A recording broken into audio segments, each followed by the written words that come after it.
Hey guys, welcome to प्रथम पग। सो आज अपना सेकंड लेक्चर है। और आज हम लोग करेंगे क्या? तो आज अपन स्टार्ट करेंगे interior of earth. Last lecture में हमने कवर कर लिया था कॉन्टिनेंटल ड्रिफ्ट थ्योरी, और आज हम स्टार्ट कर रहे हैं इंटीरियर ऑफ अर्थ। इसके बाद अपन करेंगे sea floor spreading theory and then plate tectonics theory. तो इंटीरियर ऑफ अर्थ जानने से सबसे पहले I want you people to know कि अर्थ मान लेते हैं ये, इसको भी क्यों मानना यार। हाँ, अर्थ आप मान लो ऐसा अभी के लिए, ठीक है। तो ये सबसे ऊपर वाला जो हिस्सा होता है ना, जिधर अपन हैं, उसको कहते हैं क्रस्ट। उसके नीचे होता है मेंटल, एंड जो बॉटम में होता है उसको कहते हैं कोर। ये चीज़ है crust, mantle, core. I want you people to get familiarised with these words, ठीक है। तो क्रस्ट, मेंटल और कोर, जब जोग्राफर्स ने स्टडी स्टार्ट करी ना, तो उनको एक चीज़ रियलाइज़ हुआ कि अर्थ के नीचे जैसे जैसे हम जाते जा रहे हैं ना, टेम्परेचर इंक्रीज़ करते जा रहा है, एज वेल एज प्रेशर बहुत ज़्यादा ड्रास्टिकली इंक्रीज़ कर रहा है, और ह्यूमंस के लिए पॉसिबल नहीं है ज़्यादा नीचे जाना। आज तक हम 3 से 4 किलोमीटर जा पाए हैं लैंड पे, जो है एक साउथ अफ्रीका में एक जगह, एक माइन है वहाँ पे। वेयर एज ओशंस में एक डीप ओशन ड्रिलिंग प्रोजेक्ट चलता है। उधर गाइस अपन अप्रॉक्सीमेटली 12 किलोमीटर्स डिग कर पाए हैं। ये कौन सी जगह पे है? कोला करके एक जगह है, किधर? आर्कटिक ओशन में। गाइज हम यहाँ पे 12 किलोमीटर मैक्सिमम डिग कर पाए हैं। ये अभी तक का अपना रिकॉर्ड है, गिनीज रिकॉर्ड कह सकते हो आप इसको। तो ये चीज़ है, बट ऐसा तो है नहीं कि अर्थ अपना 12 किलोमीटर जाके ख़त्म हो जाता है। अर्थ की रेडियस है गाइज ग्रेटर दैन 3600 किलोमीटर, और 12 किलोमीटर तो नेग्लिजिबल है ही, मतलब क्या ही कहना, 12 किलोमीटर कुछ है ही नहीं यार उसके लिए। तो ये चीज़ है। तो जोग्राफर्स ने दो टाइप निकाले, मतलब दो तरीके निकाले कि अर्थ के अंदर की चीज़ों को हम कैसे स्टडी करें। एक होता है direct source, and the second one is indirect source. Direct source में गाइज हम कंसिडर करते हैं वोल्केनोज को, क्योंकि वोल्केनोज ही मतलब एक डायरेक्ट सोर्स अपने को यही दिखता है गाइस। तो इसको हम लोग वोल्केनोज को कंसिडर करते हैं डायरेक्ट सोर्स में। तो इसमें अगर हम स्टडी करें, तो जब हम वोल्केनो के लावा को लेते हैं ना, व्हेन वी टेक दैट लावा, हाँ, और जब उस लावा को लेते हैं तो हम मैक्स 200 किलोमीटर का स्टडी कर सकते हैं, बट अभी तो बहुत रेयर है। तो ये वोल्केनोज भी सफिशिएंट स्टडी करने के लिए नहीं है, तो इसलिए हम लोग इनडायरेक्ट सोर्स पे शिफ्ट होते हैं। एक इनडायरेक्ट सोर्स है मीटियोर्स। हम मीटियोर्स जब अर्थ पे गिरते हैं ना, तो उसका आउटर लेयर बर्न हो जाता है, बट जो इनर लेयर होता है ना, वो जिस मटेरियल से बना होता है, वैसा ही सेम मटेरियल अपने अर्थ के बॉटम में भी पाया जाता है, उसी टाइप का। तो हम लोग इस मीटियोर की स्टडी से हम लोग अर्थ की इंटीरियर को पता करते हैं। उसके अलावा हम लोग ग्रेविटेशन का यूज़ करते हैं। ग्रेविटेशन वेरी करता है अर्थ के डिफरेंट जगह पे, ये चीज़ पता होनी चाहिए आपने को, बचपन में पढ़ाया था। उसके अलावा मैग्नेटिक फील्ड, ये भी वेरी करता है, हाँ, तो ये भी। और अब जो सबसे इम्पॉर्टेंट है, सबसे लास्ट में सबसे इम्पॉर्टेंट, ये है seismic waves, the most important. हर दूसरे 1 साल 2 साल पे एक क्वेश्चन आ ही जाता है इसमें से, सीस्मिक वेव्स। तो सीस्मिक वेव्स क्या होते हैं? सीस्मिक वेव्स एक टाइप के वेव्स हैं जो अर्थक्वेक के दौरान निकलती हैं, ठीक है। अर्थक्वेक के बारे में पढ़ रहे हैं, थोड़ा सा अच्छा ले लेते हैं सीस्मिक वेव्स। ओके गाइस, ये है सीस्मिक वेव्स। तो इसके बारे में पढ़ते हैं। तो जो शेकिंग होता है ना अर्थ का ड्यूरिंग अर्थक्वेक, वो इसी सीस्मिक वेव्स के कारण होता है, ठीक है। सपोज करो ये अर्थ है, हाँ, और यहाँ पे सीस्मिक वेव जनरेट हुई, यहाँ पे ये एनर्जी निकला, तो इस पॉइंट को हम लोग कहते हैं फोकस, और फोकस या फिर हाइपोसेंटर। इसी से मज़ा आ रहा है यार। हाँ, वेयर एज जो इसके एग्जैक्ट सामने होता है, या जो इसके सबसे नियरेस्ट सरफेस होता है ना, उस पॉइंट को हम लोग क्या कहते हैं? तो एपिसेंटर। बचपन में पढ़ा था, याद करो, मोनिका के साथ बैठे थे बस, तब टीचर ने बताया था, ध्यान मोनिका पे था। तो आज ये है एपिसेंटर, ये कहते हैं। तो ये चीज़ हो गई। अर्थ के जिधर सेस्मिक वेव्स रिलीज होती है उस पॉइंट को कहते हैं फोकस या हाइपोसेंटर, वेयर एज जो सबसे उसके पास का सरफेस होता है जहाँ पे अर्थ पे जो आती है वेव्स उसको कहते हैं एपिसेंटर। ये याद रखना गाइस, कन्फ्यूज़न वाला है फोकस हाइपोसेंटर और एपिसेंटर में, इसलिए सीस्मिक वेव्स भी गाइस ना आगे चल के दो पार्ट में हम लोग पढ़ते हैं। एक होता है बॉडी वेव्स, वेयर एज दूसरा होता है surface waves.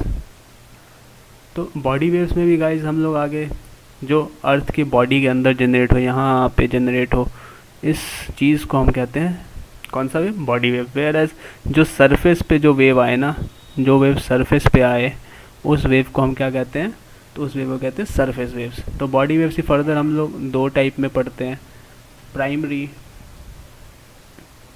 Waves and secondary waves. I want you people to pay utmost focus क्योंकि क्वेश्चन इधर से आता है। प्राइमरी वेव्स गाइज सबसे fastest and the first wave.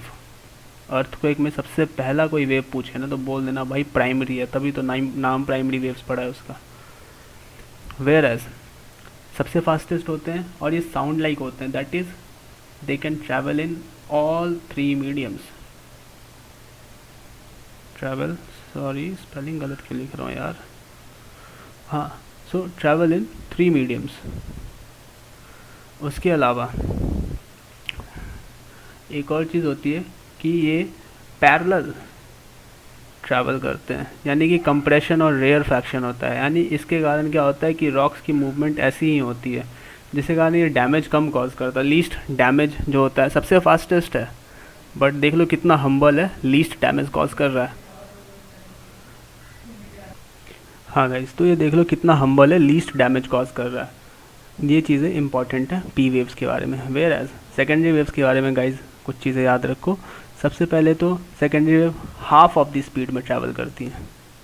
Half of speed of कौन से, किसके हाफ में, तो पी वेव्स के हाफ में। उसके बाद ये सिर्फ और सिर्फ सॉलिड मीडियम में ट्रैवल कर सकती है। कौन से मीडियम में, दीवार पे लिख लो इस चीज़ को कि सिर्फ और सिर्फ सॉलिड मीडियम में ट्रैवल कर सकते हैं। इसको मैं हाईलाइट कर देता हूँ गाइस, हाँ, that they can travel only in bloody solid medium. ये सिर्फ और सिर्फ सॉलिड मीडियम में ट्रैवल कर सकती हैं। वेयर एज इनका मूवमेंट कैसा होता है, दैट इज़ परपेंडिकुलर। यार कौन लिखने जाए इतना, ये परपेंडिकुलर मीडियम, लाइक इनका जो वेव का मोशन होता है ना वो परपेंडिकुलर होता है, जिसके कारण ये डैमेज कॉज करती हैं। ये चीज़ है, ये इंपॉर्टेंट चीज़ है, इसको याद रख लेना, दीवार पे लिख लो अपने सामने वाली दीवार पे। उसके अलावा ये हो गया कि बॉडी वेव्स के टाइप की, प्राइमरी वेव्स, हाँ, और सेकेंडरी वेव्स। अब हम बात करते हैं सरफेस वेव्स। सरफेस वेव्स को भी ना हमने दो पार्ट में डिवाइड किया है, L and R waves, but not important for CDS, so हम इसके उतने डेप्थ में नहीं जाएंगे। अपने को जो चीज़ पता होनी चाहिए सरफेस वेव में वो पढ़ते हैं। एक सेकंड यार, हाँ, जो चीज़ अपने को सरफेस वेव में पता होनी चाहिए वो ये है कि मोस्ट डिस्ट्रक्शन यही करता है, सबसे ज़्यादा डिस्ट्रक्शन यही करता है, least speed and massive most destruction. तो ये है सरफेस वेव का एक कैरेक्टरिस्टिक्स, अपने को याद रखना है कि ये सबसे ज़्यादा डिस्ट्रक्शन कॉज करता है। एक और चीज़ जो हमारे से पूछ सकते हैं, लाइक कि P एंड S वेव में शैडो जोन किसका बड़ा होता है, तो गाइज इसका आंसर याद कर लो पहले, हाँ मैं समझाता हूँ इसके बाद। इसका आंसर है S wave, shadow zone is bigger. Reason, तो रीज़न जानने से पहले एक कुछ चीज़ें समझते हैं कि कैसे होता है। Suppose this is okay, this is earth, ये क्रस्ट है, ये मेंटल है एंड ये कोर है। तो ये है आउटर कोर और ये है इनर कोर। इनर कोर भी सॉलिड है, मेंटल भी इधर सॉलिड है थोड़ा सा। उसके बाद बट कोर, जो अपना कोर है, this outer core is in liquid state. और हमने एक चीज़ पढ़ी है अभी कि एस वेव क्या पढ़ा है, याद करो, दैट जो मैंने बोला था दीवार पे लिखने के लिए कि S wave can travel only solids में, ओनली थ्रू सॉलिड मीडियम। तो जब हम लोग एक डायग्राम है, मेरे को डालने दो वो डायग्राम एक सेकंड। सो गाइस, ये डायग्राम है, देखो ये है पी वेव, ये है पी वेव, वेयर ये है एस का। तो यहाँ पे देखो कि पी वेव क्या हमने बोला था कि पी वेव तीनों मीडियम से ट्रैवल कर सकते हैं, सॉलिड, लिक्विड, गैस। तो यहाँ पे जब लिक्विड मीडियम आता है ना तो पी वेव रिफ्लेक्ट कर जाता है थोड़ा सा। तो ये देखो यहाँ से ये 105 डिग्री एनसीईआरटी में गिवन है, अदरवाइज सारे वेबसाइट्स पे 103 डिग्री है एंगल।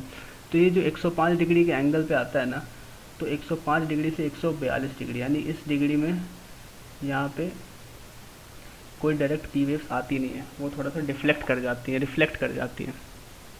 वेयर एज यहीं पे एस वेव का देखो, इस 105 डिग्री से इस 105 डिग्री तक पहुंच गया, देख लो कितना वाइड है। सो इसलिए बोलते हैं कि एस वेव का शैडो जोन बड़ा है। ये तो हमने ऐसे समझ लिया। रीज़न ये है कि ये आउटर कोर हमने जस्ट पढ़ा है लिक्विड में है, और S wave can travel only through solid medium, that's why ये रीज़न, इतना बड़ा रीज़न एस वेव से बचा रह जाता है, और इसलिए इसको हम लोग कहते हैं कि एस वेव का शैडो जोन बड़ा है। तो ये चीज़ हो गई। अर्थक्वेक के कारण डिस्ट्रक्शन भी बहुत कॉज होता है। तो इस डिस्ट्रक्शन के पीछे का रीज़न भी देख लो कि अर्थक्वेक इंड्यूस्ड कौन कौन सी वजह से होती है। कई बार हमने सुना होगा यार कि एक तो होता है टेक्टोनिक एक्टिविटीज़, हाँ कि प्लेट्स हिल गई हैं तो अर्थक्वेक आ गया। दूसरा हमने सुना है कि माइनिंग के कारण, आपने न्यूज़ में पढ़ा होगा कि माइनिंग हो रही थी वहाँ पे अर्थक्वेक आ गया। माइनिंग में क्या होता है, सपोज करो कि ये अर्थ है, अर्थ का क्वांटी क्रस्ट है, तो यहाँ पर हम लोग अजीब तरीके से माइनिंग करते हैं। यहाँ से इस पूरे एरिया को खाली कर देंगे, यहाँ फिर खोदते खोदते ये एरिया भी खाली हो जाएगा, ये एरिया भी खाली हो जाएगा। जब यहाँ पे लोड पड़ता है ना, लोड पड़ता है तो एरिया सीधा कोलैप्स कर जाता है। और ये मैं बहुत नैरो में हॉराइजन में बता रहा हूँ, एक ब्रॉड स्केल में देखो ना तो ये फिर एक माइनिंग के कारण अर्थक्वेक कॉज हो जाता है, ये भी अच्छा खासा डैमेज कॉज करता है। उसके बाद न्यूक्लियर एक्सप्लोजन के कारण भी, अभी रिसेंटली यूएसए ने किया था न्यूक्लियर एक्सप्लोजन के कारण, ये भी अर्थक्वेक है। उसके बाद एक ह्यूमन इंड्यूस्ड अर्थक्वेक भी होता है। सैन एंड्रियास फॉल्ट सिस्टम में ना यूएसए जानबूझ के यहाँ पे अर्थक्वेक करवाता है ताकि प्लेट्स ना एक इक्विलिब्रियम में रहें, अदरवाइज़ वहाँ पे बहुत ही एक्टिव जोन है, वहाँ पे अर्थक्वेक होती रहेंगी। तो इस करके यूएसए उस अर्थक्वेक को कंट्रोल करता है। ये सब सोचो, ये सब फैक्ट्स जब तुम लेक्चरेट में बोलोगे ना, क्या ही असेसर पे इम्पैक्ट पड़ेगा कि हाँ यार ये बंदा थोड़ा out of the box examples दे रहा है, तो ये मज़ा आएगा उसको सुन के। कुछ और चीज़ें मैं बताना चाहता हूँ, उसके पहले इसको साइड कर देते हैं गाइस, कि अर्थक्वेक को मेज़र कैसे करते हैं। अगर अर्थक्वेक की इंटेंसिटी, कन्फ्यूजिंग है ये, अर्थक्वेक की इंटेंसिटी को मेज़र करना है और अर्थक्वेक के मैग्नीट्यूड को मेज़र करना है। किससे करोगे, मर्केली स्केल से किसको करोगे, रिक्टर स्केल से किसको करोगे। हमेशा याद रखना गाइस, हम न्यूज़ में सुनते हैं कि 9.4 मैग्नीट्यूड का आया है, और किस पे मेज़र किया जाता है उसको, तो रिक्टर स्केल पे, रिच पे नहीं, रिक्टर स्केल पे। वेयर एज इंटेंसिटी को किस पे मेज़र किया जाता है, तो एक मर्केली स्केल होता है, एक इटालियन साइंटिस्ट था, उसके नाम पे है मर्केली स्केल। तो ये चीज़ हमेशा याद रखना, CDS, FCAT, CAPF किसी में भी पूछ देते हैं कि मैग्नीट्यूड किसको मेज़र करता है, रिक्टर स्केल मेज़र करता है मैग्नीट्यूड को, और मर्केली स्केल मेज़र करता है इंटेंसिटी को। अर्थक्वेक से डिस्ट्रक्शन भी बहुत होता है गाइस, बहुत ज़्यादा। अर्थक्वेक से तो कम डिस्ट्रक्शन, बट उसके मतलब अर्थक्वेक से ही कह लो, उसको छोड़ो, उसमें नहीं जाएंगे हम। ये चीज़ हो गई गाइस। ये भी कभी बार पूछ लेते हैं कि कितने मतलब कि रिस्क जोन होते हैं इंडिया में, तो अपने को याद रखना है कि 4 रिस्क जोन है, जोन 2, जोन 3, जोन 4, जोन 5, ये चीज़ है। और ये देख रहे हो, ये नॉर्थ ईस्ट, पूरा का पूरा north east is zone 5। Zone 5 most मतलब कि अर्थक्वेक प्रोन एरियाज होते हैं। एक और चीज़ आपको बताता हूँ कि ये जो अरुणाचल है ना, इसमें हाईएस्ट पोटेंशियल है ऑफ किस चीज़ का, hydro water electricity guys, hydro electricity. But हम यहाँ पे कोई डेवलपमेंटल प्रोजेक्ट इसलिए नहीं चला पा रहे क्योंकि ज़रा सा यहाँ की इकोलॉजी में चेंज आया ना और ये पूरा नॉर्थ ईस्ट बर्बाद हो जाएगा, इसलिए हम यहाँ पे नहीं करते। और देते भी, अगर कोई प्रोजेक्ट देते हैं माइनिंग का या फिर कोई सी इलेक्ट्रिसिटी प्रोजेक्ट या किसी डैम वैम का, तो 5 स्टार कंपनीज़ होती हैं। गवर्नमेंट ऑफ इंडिया ने सर्टेन कंपनीज़ को 5 स्टार टैग दे रखा है। सिर्फ उन्हीं कंपनीज़ को राइट है इस जोन 5 या जोन 4 बहुत जो हाई रिस्क जोन एरियाज़ है ना उधर ये एक्टिविटीज़ परफॉर्म करने का। इधर दिल्ली को भी देख लो जोन 4 में, यहाँ लद्दाख, दिस इज़ अक्षय चीन, जिसको अक्षय भारत हम नहीं कहना चाहिए क्योंकि नाम का भी ना इम्पैक्ट बहुत पड़ता है, ये हमने वुहान वायरस के टाइम पे देख लिया है। सो अक्षय भारत बोलना चाहिए अपने को इसको। तो ये जो अक्षय भारत वाला एरिया और लद्दाख वाला एरिया ये भी जोन 4 में और ये हाई रिस्क जोन है, तो यहाँ भी ना डेवलपमेंटल प्रोजेक्ट चलाने के लिए 5 स्टार रेटिंग वाली कंपनीज़ को ही देते हैं, ये चीज़ है। और ये देख लो बिहार जोन 4 जोन 3 दोनों में आता है, ये चीज़ है। तो ये है गाइज अपना स्ट्रक्चर ऑफ अर्थ। अभी हमने सिर्फ और सिर्फ डायरेक्ट और इनडायरेक्ट सोर्सेज के बारे में पढ़ा है। अब हम चलते हैं कि क्रस्ट, मैंटल और कोर, थोड़ा इसको अच्छे से डेप्थ में जानते हैं। तो ये इमेज देखो guys, I want you people to focus over here. हाँ, इसको हटा देता हूँ यार, लो इसको और थोड़ा सा बड़ा कर लेते हैं। सो ये है, तो ये देखो क्रस्ट है, सबसे पहले होता है crust, then mantle and then core. Crust हम जिधर रहते हैं उसको क्रस्ट कहते हैं। तो ये माउंटेन्स देख रहे हो, ये माउंटेन्स भी हमारा ही पार्ट है, और ये ओशंस ये भी इधर का ही है, तो ये क्रस्ट पे होता है। ओशन बेड्स जो होते हैं ना वो मैक्सिमम नहीं, मतलब ये नॉर्मल एवरेज बता रहा हूँ, एक अजम्पशन है कि 5 किलोमीटर थिक होती है, क्योंकि ओशन बेड नीचे में ना डेप्थ इनका मतलब ज़्यादा ही डेप्थ पे मतलब नीचे तक हाइट होती है इनकी।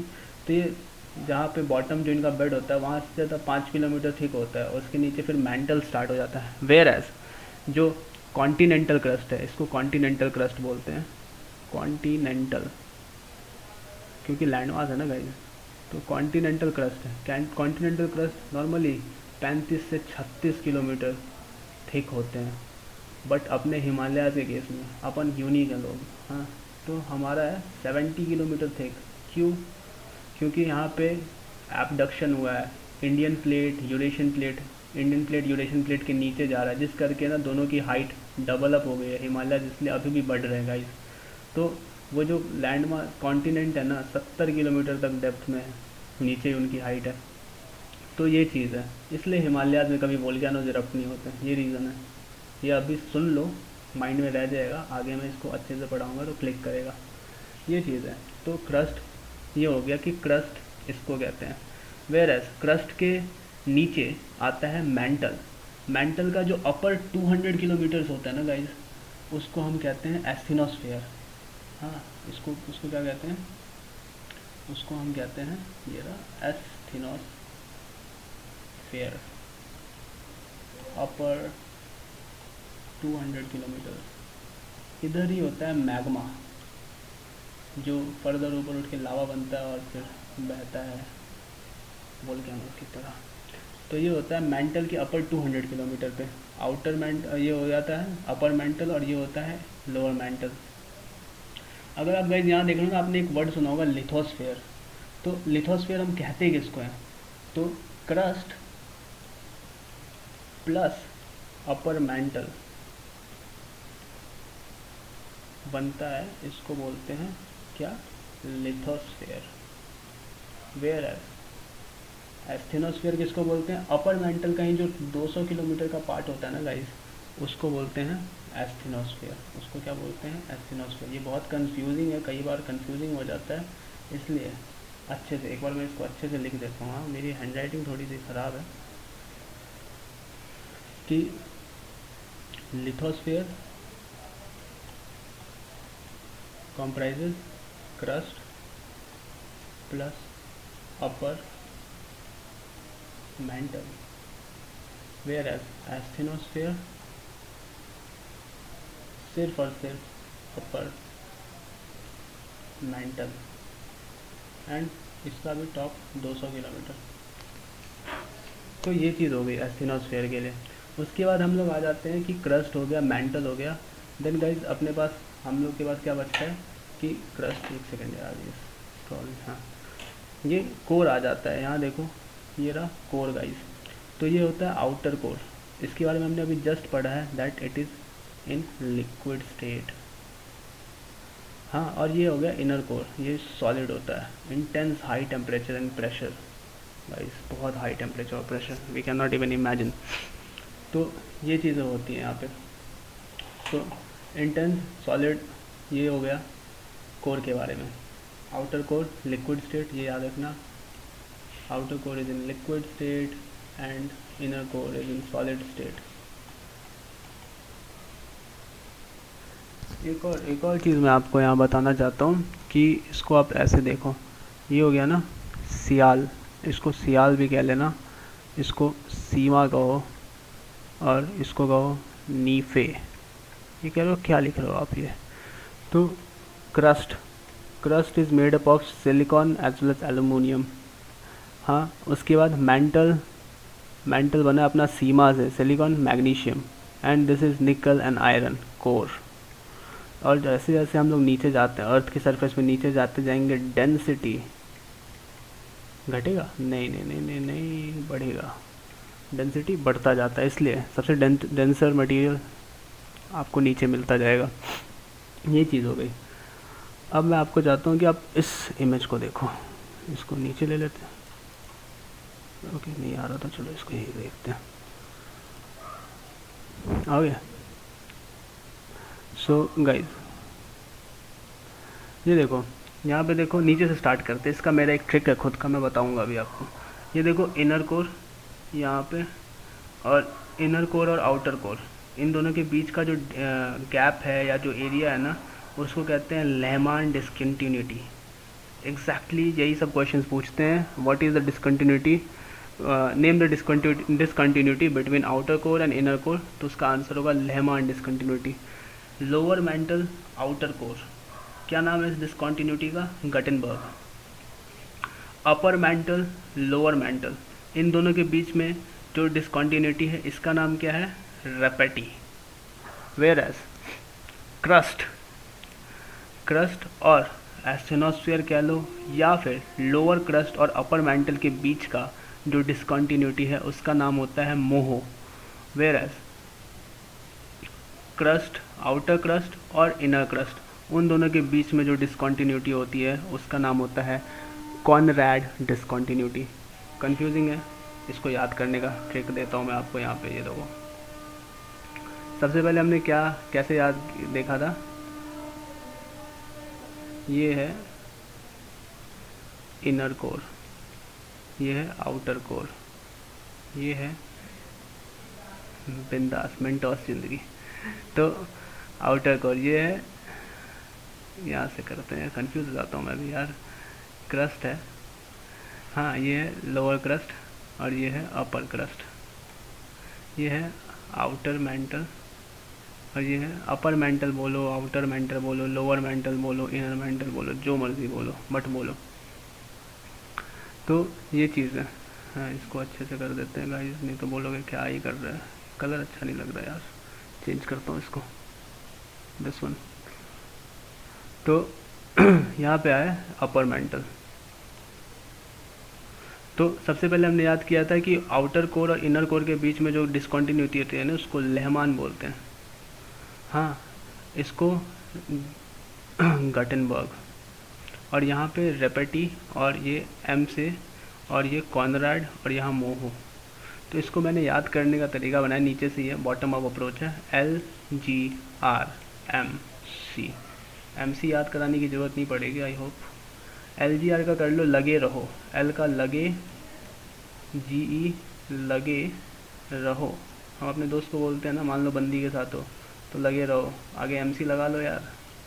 तो ये चीज़ है, इसको याद करने का आसान सा तरीका है कि लगे रहो MC। हाँ, और ये हो जाएगा याद, ट्रस्ट मी। तो ये चीज़ है गाइस, इंटीरियर ऑफ अर्थ, ये चीज़ है।